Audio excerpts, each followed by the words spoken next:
இப்போ வாய் பொளந்து வெடிச்சிருக்கு. வட்டி மேல வட்டி ஏறி குட்டி தானே போட்டு இருக்கு.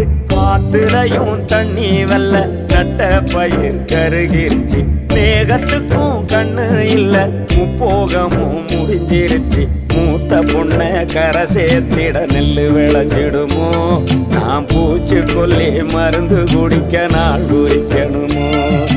மூத்த பொண்ண கரை சேர்த்திட நெல்லு விளைஞ்சிடுமோ?